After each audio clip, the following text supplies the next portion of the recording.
जय श्री श्याम स्टूडेंट्स। मैं Jyoti Sharma Rajasthan competition classes में आप सभी का स्वागत करती हूँ। और स्टूडेंट्स, राजस्थान जीके के अंतर्गत हमारा राजवंश का टॉपिक चल रहा था और कछवा राजवंश चल रहा है। कछवा राजवंश के अंतर्गत हम आज पढ़े होंगे आमेर के जो भगवान दास हैं उनको पढ़ेंगे।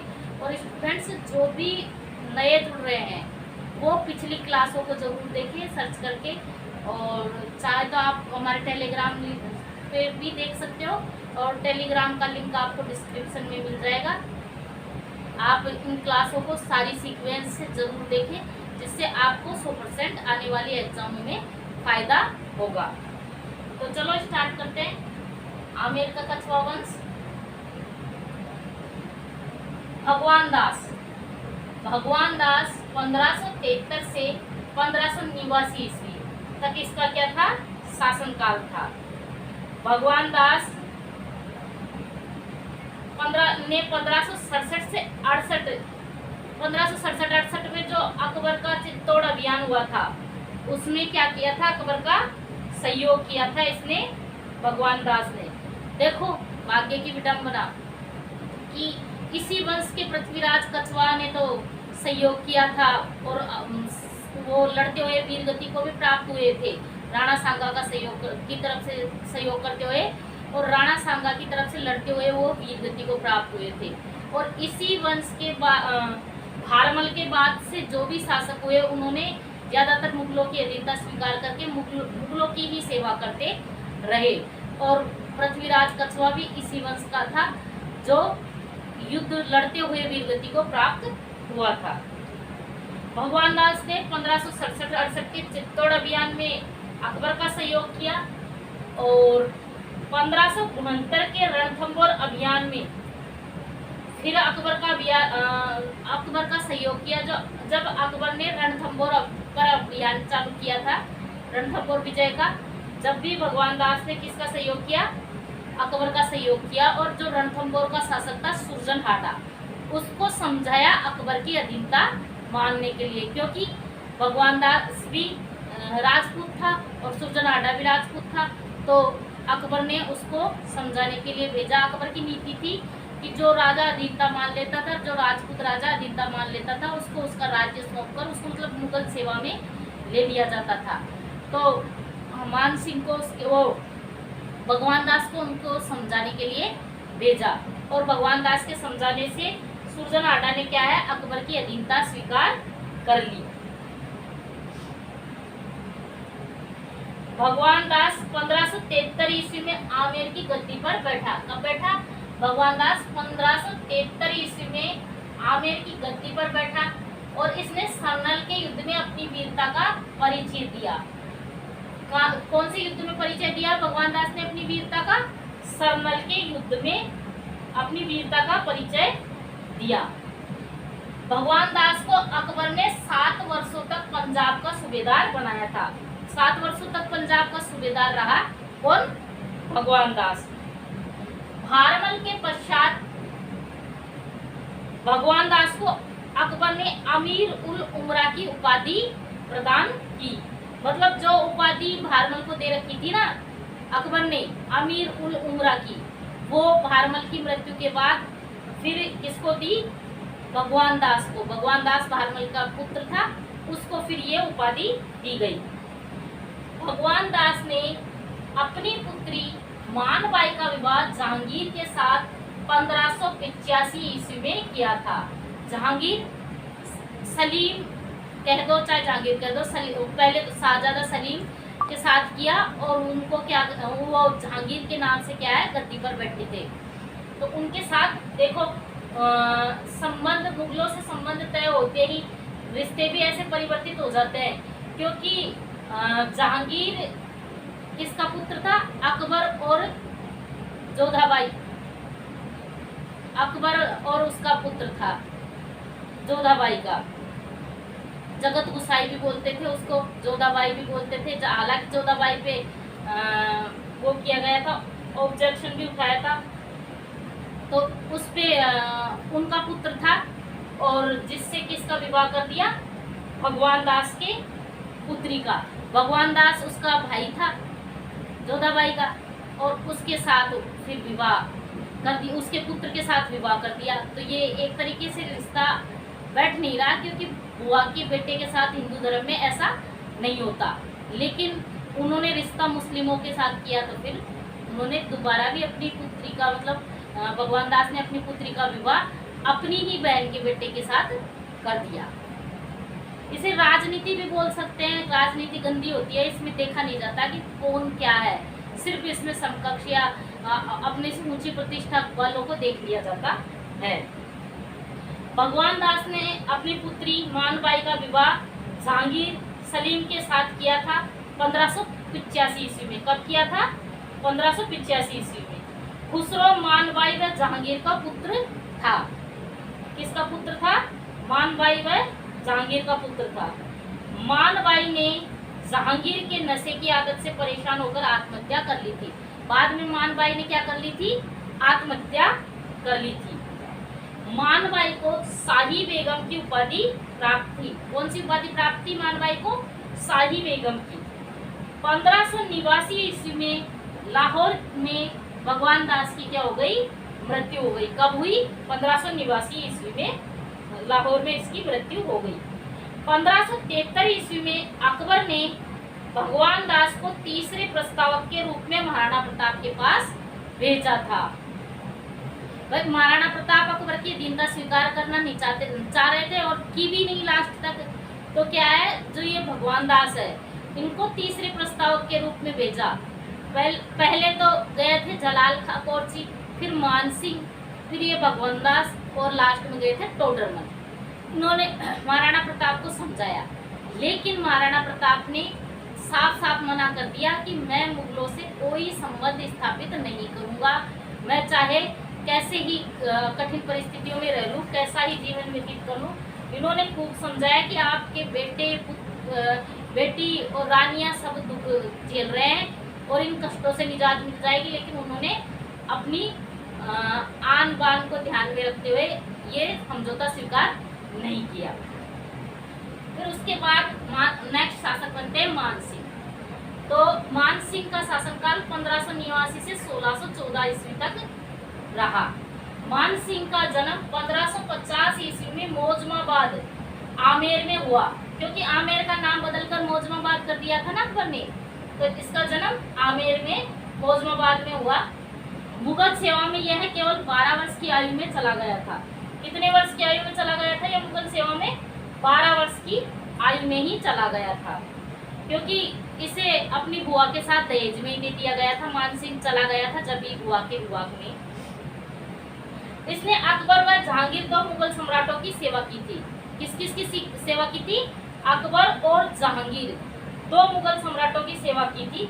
और इसकी मुगल सेवा काल का समय था 1562 से 1614 ईस्वी। मतलब अपने जीवन के 52 वर्ष इसने मुगलों की सेवा में व्यतीत किए। किसने? मान सिंह ने। अकबर ने मान सिंह को फर्जंद की उपाधि दी थी। फर्जंद का मतलब होता है बेटा। तो अकबर ने क्या, ऐसे किसी को भी काम निकलवाने के लिए वो कोई भी उपाधि दे दिया करते थे। तो जैसे अंग्रेज भी तो दे देते थे कोई भी उपाधि जिसका कोई मतलब नहीं होता। हालांकि फर्जंद का मतलब बेटा निकलता है, लेकिन ये जरूरी नहीं है कि वो बेटा मानता था।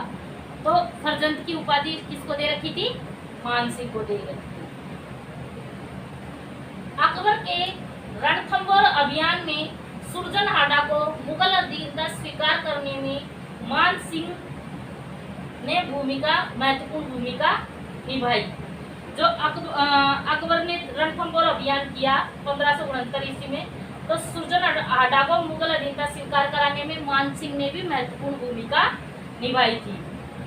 गुजरात अभियान के दौरान 1573 ईस्वी में मान सिंह महाराणा प्रताप के पास संधि का दूसरा प्रस्ताव लेकर गया। गुजरात अभियान के दौरान, मतलब गुजरात के अभियान पे था मान सिंह, जब 1573 ईस्वी में अकबर ने मान सिंह को महाराणा प्रताप के पास दूसरे प्रस्तावक के रूप में भेजा। और जब मान सिंह वहां गया तो मान सिंह से महाराणा प्रताप ने डायरेक्ट खुद मुलाकात नहीं की, क्योंकि वो एक शासक का पुत्र था, शासक नहीं था उस टाइम मान सिंह। तो महाराणा प्रताप ने अपने पुत्र को उससे मिलने के लिए भेज दिया और मान सिंह के साथ सम्मानजनक व्यवहार नहीं किया, अपमानजनक व्यवहार किया, क्योंकि उसको मान सिंह को याद दिलाया कि तुम एक राजपूत हो और राजपूत होकर मुगलों की अधीनता स्वीकार करके मुगलों के टुकड़ों पे पड़ रहे हो और मुगलों की इतनी सेवा कर रहे हो। मतलब उसके स्वाभिमान को एक तरीके से ठेस पहुंचाई। ठेस तो क्या, स्वाभिमान जगाने की कोशिश कर रहे थे वो, लेकिन उसके लिए तो एक तरीके से ठेस हो गई वो। तो मान सिंह को वहाँ कोई सम्मानजनक वो नहीं मिला और संधि भी नहीं हो सकी, क्योंकि महाराणा प्रताप की तरफ से साफ साफ ये था कि वो अधीनता स्वीकार नहीं करेंगे। इस वजह से मान सिंह की ड्यूटी भी बंद कर दी गई थी और दरबार में कुछ दिनों तक आने के लिए प्रतिबंध भी लगा दिया था। इससे मान सिंह को अपनी मतलब मान सिंह की प्रतिष्ठा पर बहुत आघात भी पहुंचा था।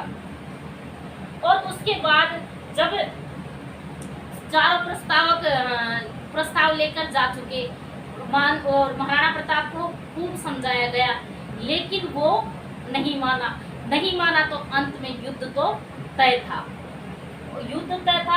तो युद्ध हुआ, कब हुआ युद्ध? हल्दी घाटी का युद्ध हुआ 1576 ईस्वी में। 18 जून 1576 ईस्वी को हल्दी घाटी का युद्ध हुआ। और ये युद्ध किस किस के बीच हुआ? अकबर व महाराणा प्रताप के बीच हुआ। और उस समय अकबर की सेना का नेतृत्व किसने किया था? उस समय अकबर की सेना का नेतृत्व मान सिंह ने किया था। और मान सिंह इस युद्ध में बड़ी वीरता के साथ और पूरे जोश के साथ लड़ा था, क्योंकि उसको अपना भी तो प्रतिशोध लेना था, क्योंकि उसका जब वो संधि प्रस्ताव लेके गया था तो महाराणा प्रताप की तरफ से उसका कोई सम्मान नहीं किया गया था और उसका अपमान हो गया था। इस वजह से वो प्रतिशोध लेना चाहता था। इस वजह से अकबर की सेना का नेतृत्व किया था, मतलब प्रधान सेनापति था कौन? मान सिंह। मान सिंह अकबर के नवरत्नों में भी शामिल था। अकबर के जो नवरत्न थे उसमें मान सिंह सम्मिलित था। अकबर ने मान सिंह को 7,000 का मनसब प्रदान किया, जो हिंदू सेनापतियों में सर्वाधिक था। मतलब उस समय जितने भी हिंदू सेनापति थे ना, उनमें से किसी को भी इतना मनसब नहीं दिया जाता था जितना मान सिंह को दिया जाता था। अकबर ने मान सिंह को कितना मनसब प्रदान किया? 7,000 का मनसब प्रदान किया। अकबर ने मान सिंह को बिहार का सूबेदार नियुक्त किया, जो 1581 से 1589 तक रहा। काबुल के 5 इलाकों पर मान सिंह ने विजय प्राप्त कर ली। काबुल के कितने इलाकों पर मान सिंह ने विजय प्राप्त की? काबुल के 5 इलाकों पर मान सिंह ने विजय प्राप्त कर ली, जिसके उपलक्ष्य में आमेर का झंडा पचरंगा बना दिया था। मतलब 5 रंग का झंडा है आमेर का, तो 5 रंग का पचरंगा झंडा बना दिया, क्योंकि उसने काबुल के 5 इलाकों पर अधिकार कर लिया था। अकबर ने मान सिंह को बंगाल, बिहार और काबुल का गवर्नर नियुक्त किया था। कहाँ का नियुक्त? कई बार ऐसे एग्जाम में आ जाता था कि मान सिंह कहाँ का गवर्नर नहीं रहा, तो ये जैसे बंगाल, बिहार व काबुल दे दिए जाएंगे, इसके अलावा कोई चौथा ऑप्शन और दे दिया जाएगा और हम को उसमें से वो देख लेना है कि भाई काबुल, बंगाल, बिहार ये तो है, इसके अलावा जो भी है उसको टिक कर देना है। और कई बार ये पूछ लिया जाता है कि कहाँ के गवर्नर, मान सिंह कहाँ का गवर्नर नियुक्त किया गया। वो तो एग्जामिनर के ऊपर है, वो कैसे क्वेश्चन पूछता है, तो वो उसके हिसाब से जैसे भी उसको उचित लगे वो वैसे क्वेश्चन पूछ सकता है। लेकिन बंगाल, बिहार व काबुल का गवर्नर नियुक्त किया था मान सिंह को। 1589 ईस्वी में मान सिंह जब बिहार का सूबेदार था तो मान सिंह के पिता भगवंत दास की मृत्यु हो गई और 1589 ईस्वी में मान सिंह कहाँ का शासक बना? आमेर का शासक बना। कब बना? 1589 ईस्वी में मान सिंह आमेर का शासक बना। उसके बाद 1592 ईस्वी में उड़ीसा जीतकर मान सिंह ने उसे मुगल साम्राज्य का अंग बना दिया। कब जीता मान सिंह ने उड़ीसा? 1592 ईस्वी में जीत कर इसे किस में मिला दिया? मुगल साम्राज्य में मिला दिया। कहते हैं कि मान सिंह बहुत वीर योद्धा था, मतलब शकल सूरत का वो इतना अच्छा नहीं था, शकल ज्यादा अच्छी नहीं थी उसकी, लेकिन वो इतना वीर योद्धा था कि जिस युद्ध में एक बार वो डट जाता था तो बहुत ही तन्मयता के साथ युद्ध लड़ता था और ज्यादातर जीत कर ही आता था। इसीलिए तो मुगलों का एक तरीके से स्तंभ था मान सिंह, क्योंकि जहाँ के भी अभियान पर जाता था तो अक्सर वो जीत कर ही आता था। बंगाल के शासक केदार को पराजित कर शीला माता की मूर्ति लेकर आया था। बंगाल के शासक थे केदार, उसको पराजित करके बंगाल से ये आमेर में जो शीला माता का मंदिर है उसमें जो मूर्ति स्थापित करवा रखी है वो बंगाल के शासक से लेकर आया था, उसे पराजित करके। और जो शीला माता है उसको 2.5 प्याला शराब भी चढ़ाई जाती थी। और शुरुआत में इसके नर बलि दी जाती थी, बाद में छाग बलि दी जाती थी और धीरे धीरे बलि प्रथा समाप्त कर दी गई, तो अब कोई बलि नहीं दी जाती। मान सिंह ने बिहार में गया नामक स्थान पर शिव जी के मंदिर का निर्माण करवाया था। बिहार जिले में जो गया नामक स्थान है वहां पर मान सिंह ने शिव मंदिर का क्या करवाया था? निर्माण करवाया था। जयपुर में जगत शिरोमणि मंदिर का निर्माण मान सिंह की पत्नी कनकावती ने करवाया था। मान सिंह का पुत्र था जगत सिंह, उसकी मृत्यु अल्पायु में ही हो गई थी। हो गई थी तो मान सिंह की जो पत्नी थी कनकावती, तो उसने क्या किया, अपने पुत्र की याद में जगत शिरोमणि मंदिर का निर्माण आमेर में करवाया था। अब स्टूडेंट्स, मान सिंह की मृत्यु 1614 ईस्वी में महाराष्ट्र के इलीचपुर में हुई थी। कहाँ पर हुई थी? महाराष्ट्र के